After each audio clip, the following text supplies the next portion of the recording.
உடல்நலக்குறைவால் பாதிக்கப்பட்ட தமிழ் சினிமா பிரபல மூத்த நடிகர் ஒருவர் உயிரிழந்திருக்கக்கூடிய செய்தியானது திரையுலகத்தில் மிக பெரும் சோகத்தை ஏற்படுத்தியிருக்கு. தமிழ் சினிமாவினுடைய பிரபல மூத்த நடிகரான ராஜேஷ் அவர்கள் தான் உயிரிழந்து போயிருக்காரு. 70களின் காலகட்டத்தில் தன்னுடைய நடிப்பு பயணத்தை தொடங்கின இவர் அடுத்தடுத்து பல முக்கியமான திரைப்படங்களில் முக்கியமான கதாபாத்திரங்களில் நடித்து பெயர் பெற்றிருக்காரு. சிறந்த குணச்சித்திர நடிகராக தமிழ் சினிமா திரையுலகத்தில் மட்டும் இல்லாமல் இந்திய சினிமா அளவில் முன்னணி உச்ச நட்சத்திரமாக வலம் வந்திருக்காரு ராஜேஷ். சமீப காலமாக பார்த்தோம் அப்படின்னா சீரியலில் நடிச்சிட்டு இருந்தார். அதுக்கப்புறமா சினிமாவை விட்டு விலகி ஜோதிடம், ஜாதகம் உள்ளிட்ட பல விஷயங்கள் மூலமாக சமூக வலைதளங்களில் ரொம்ப பெரிய அளவில் புகழ் பெற்றார்.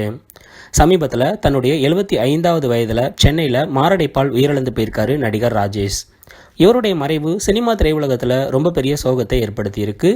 முக்கிய பிரபலங்கள் பலரும் இவருடைய மறைவுக்கு இரங்கலை தெரிவிச்சிருக்காங்க.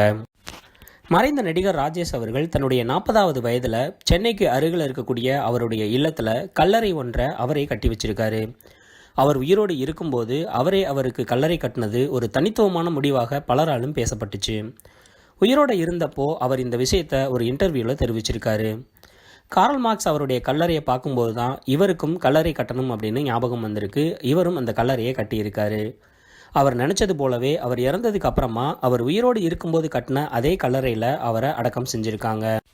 தமிழ் சினிமா பிரபல முன்னணி மூத்த நடிகரான ராஜேஷ் அவரினுடைய மறைவுக்கு சினிமா பிரபலங்கள் பலரும் தங்களுடைய இரங்கல் செய்திகளை தெரிவிச்சிருக்காங்க.